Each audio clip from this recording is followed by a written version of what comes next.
Hi, and welcome to Old Guys Gentlemen Flex Fountain Pens. I think this is episode, my memory sucks, I think it's 18. Anyhow, the title will tell you. I'll put a little number on this thing if it's different than 18. What I'm going to be reviewing today is my Waterman 12.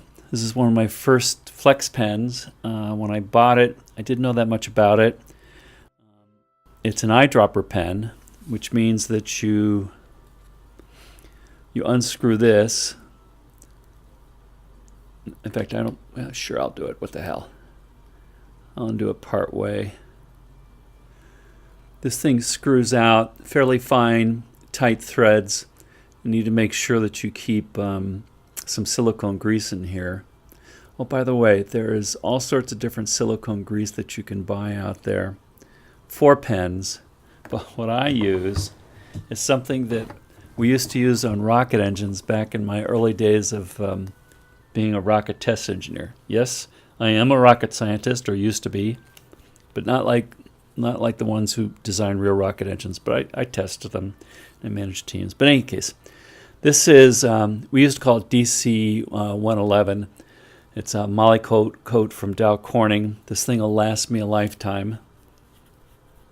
Actually, I think this is the second one I'm on. I've used the other one. I use this anytime I don't want to gall threads, or if I want to have a good seal. It's very viscous.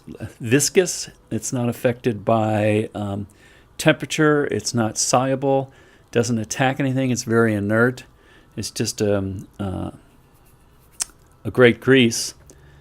And I wouldn't be surprised if the grease that pen people sell you is this or some version of this. But it works well, whatever. I use it on converters, bagpipes. Okay, this is a pen review, isn't it? So, it's an eyedropper pen. This one happens to be made by Waterman in New York. I don't know if you can see that there. And then it's a number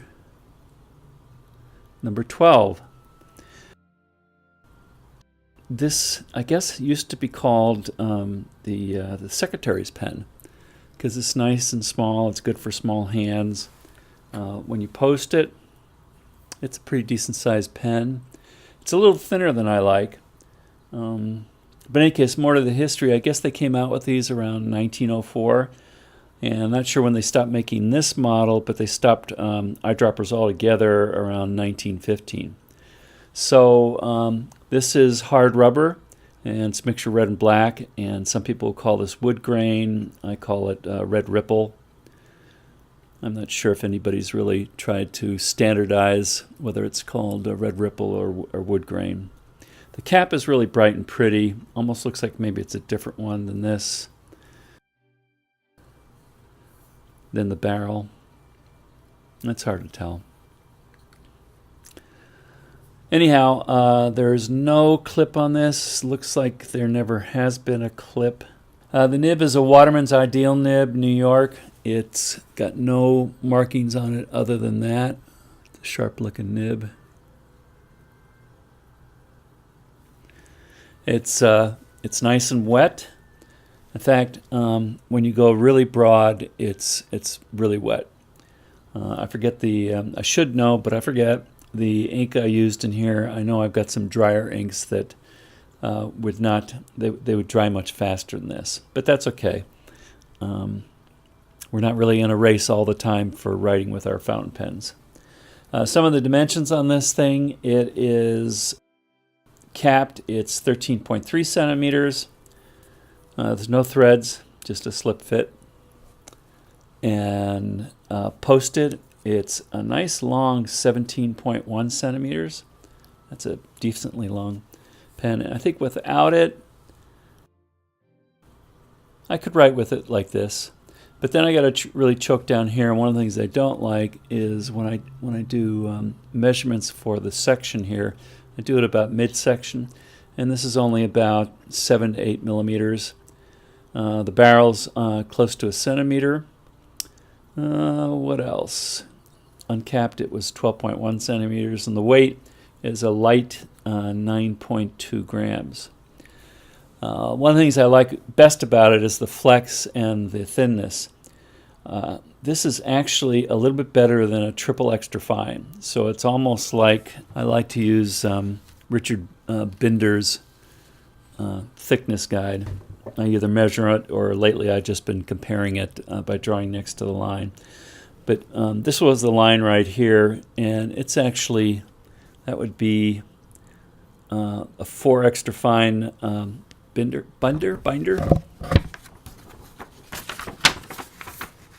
I'll have to post online. How do you pronounce Richard's last name? But you can kind of see here that these are pretty close. So it's somewhere in between needlepoint and a 4 extra fine, which is really good. I really kind of like that. And what that enables you to do is when you're writing, like in Spencerian, you can come across with a really nice light line. And then you can thicken it when you want, and you can see a little bit better where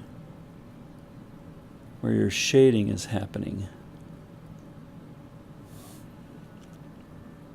So it makes the variation seem pretty large, even though the shading you're doing isn't necessarily as large as some of this stuff. I went up to probably 4 bold plus or higher. There's no reason to be going up that high. When I'm writing, I'm usually writing in you know, that kind of bold range, and definitely in the light range. You can see a little bit here showing us some of the line variation. So the stuff I like is it's a nice flexy pen. It's not a wet noodle, but it's definitely like a full flex, which is just less than a wet noodle. So it's a very, very good pen to work with because your hand can be a little bit lazy and not have to worry about getting too much line variation. It's pretty. It's not the best red swirl. It's kind of a little worn and aged. I think I did do some deoxidation with this, and I think this brightened up, but this didn't. So I'm not sure if more work on that would be good or not. I like simple knives. Simple. This is a pen review, not a knife review. I like simple pens, and this is definitely simple. Stuff I don't like is, because it's an eyedropper, and I found this out before knowing how to use an eyedropper, and that is especially when the ink level gets lower and there's more of a chamber full of air in here, the warmth from your hands will send this ink shooting out at when you least want it to shoot out. So I've had this happen in my hands. Luckily it hasn't happened on my clothes, but I was writing a letter once, and it was small print. I was getting down towards the end, all of a sudden, blurp. So I tried to make some fun of it in the letter, but it can be fixed as easily as either keeping it pretty full, or I don't do that because that's a pain in the butt. Is when you first get your pen, hold it in your hands. You can maybe even rub your hands together first to make sure your hands are nice and warm, and hold it there for like a minute, maybe only 30 seconds.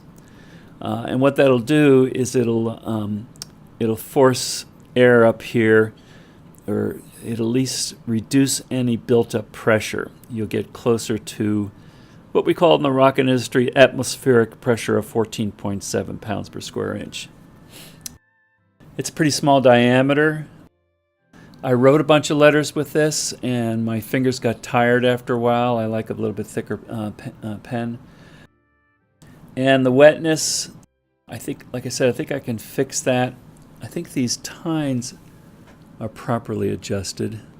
One of the easy ways to fix this is if you see a gap there up at the tip, then that's something that's pretty easy to close up. But I don't see any that's fairly tight. The other thing I haven't done in a while is, but I don't see a problem there. Sometimes if you see a gap between the feed and the nib, That'll give you a lot of extra flow, and you can heat this by putting it in some just boiled water, just up to here, not any deeper. So all this is in the warm water for 15 to 30 seconds, and then holding this with a small amount of pressure, which kind of molds it to the nib. It's called heat setting a nib, which only works with ebonite feeds on hard rubber. Really doesn't work with plastic that well.